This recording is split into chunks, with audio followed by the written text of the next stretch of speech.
Hey everybody, this is Leia, and in today's video, we will be exploring a tarot spread on abundance.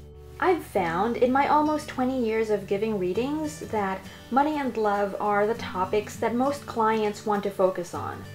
Even when they ask a question such as, "What is my life purpose?" more often than not, what they mean is, how can my life purpose become my bread and butter?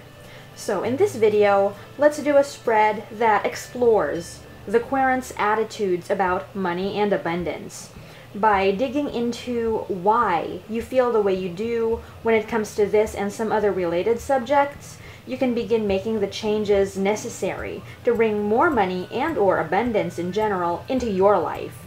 The spread we're using is one from Barbara Moore's super awesome, fantastic book, Tarot Spreads. This is what the book looks like right here. So it's by Barbara Moore.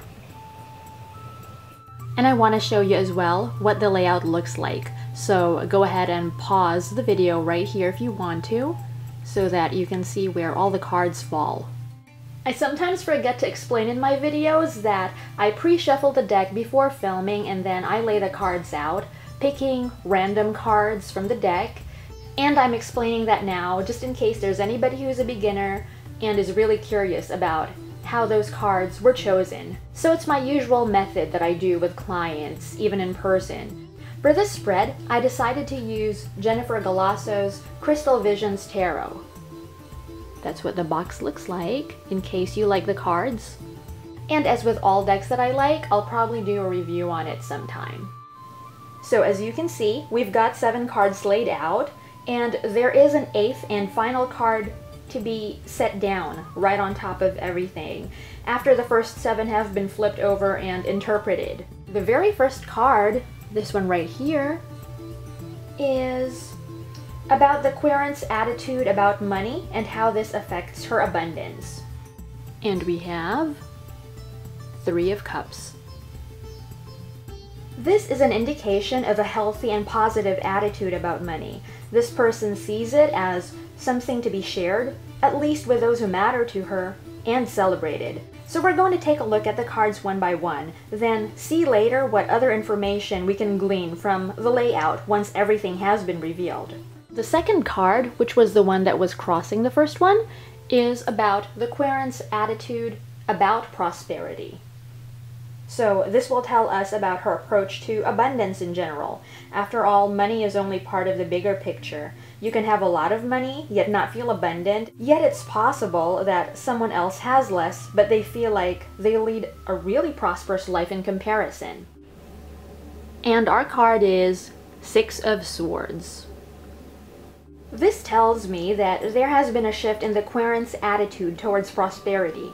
It appears that she has a healthier approach to abundance now than she used to. At this point, as I've said in other videos, if you want a more in-depth explanation, for instance in this case, if you want details on the querent's former approach to prosperity, you can pull one card from the deck to paint that picture for you. But since we're just doing a demo, let's move on to card number 3, which tells us about the querent and the concept of needs. That right there is card number 3. And it is 8 of Cups.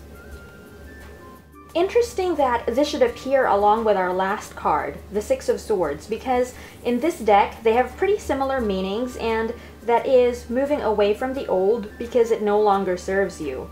How I interpret the 8 of Cups regarding our querent and needs is, she's been in very trying situations where she felt that her needs couldn't be met, so she left. For card number 4, we have Wants. What has the querent's experience been in the Wants department? And that right there is card number 4.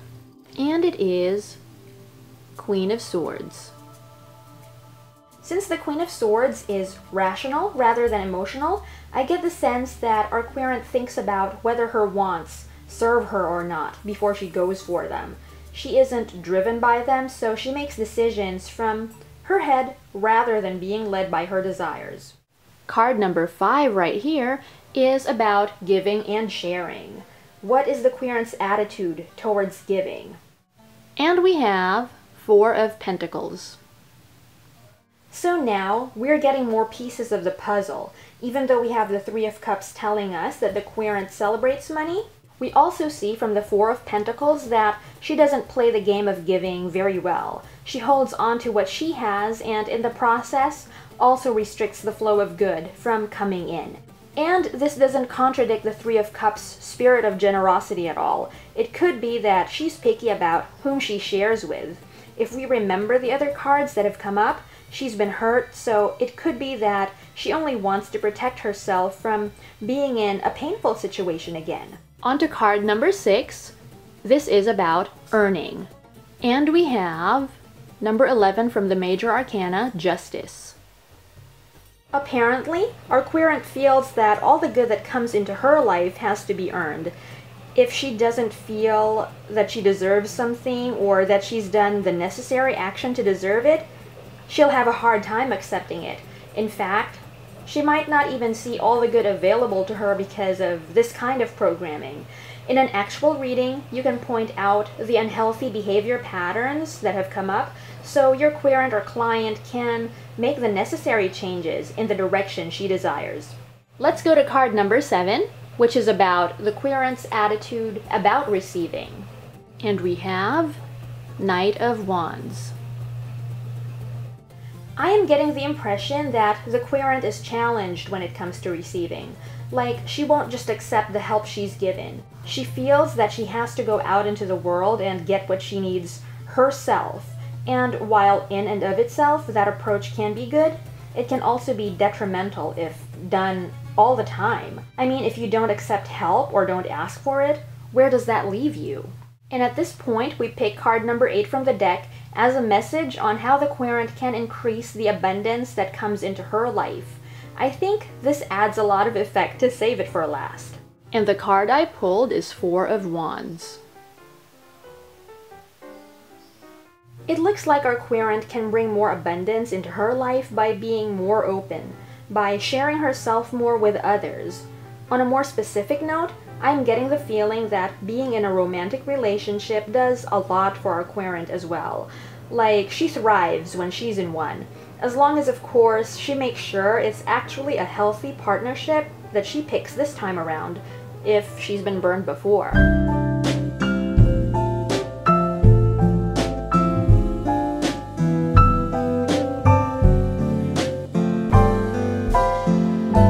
So in an actual reading, this is when you can ask your querent to pull an oracle card from a deck of your choice or a deck of your querent's choice and give a positive, uplifting message.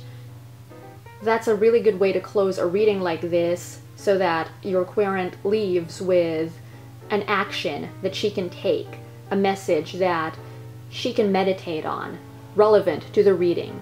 So that's it for this video. This was just a little demo about money and abundance as addressed by a tarot card spread. I'd say it's a good jumping off point, but of course there are many other spreads you can use, and this was just a little sample on how the cards can be interpreted for you to get more meaning and insights on money. Thank you so much for joining me for this video. If you want a chance to be one of my demo querents for one of the little readings that come with these videos, then please join me on my Facebook page, facebook.com/leah.evangelista, and look for my little status updates where I make the announcements that I'm looking for people interested. Once again, thanks a lot. I'll be back really soon. Bye for now, and namaste.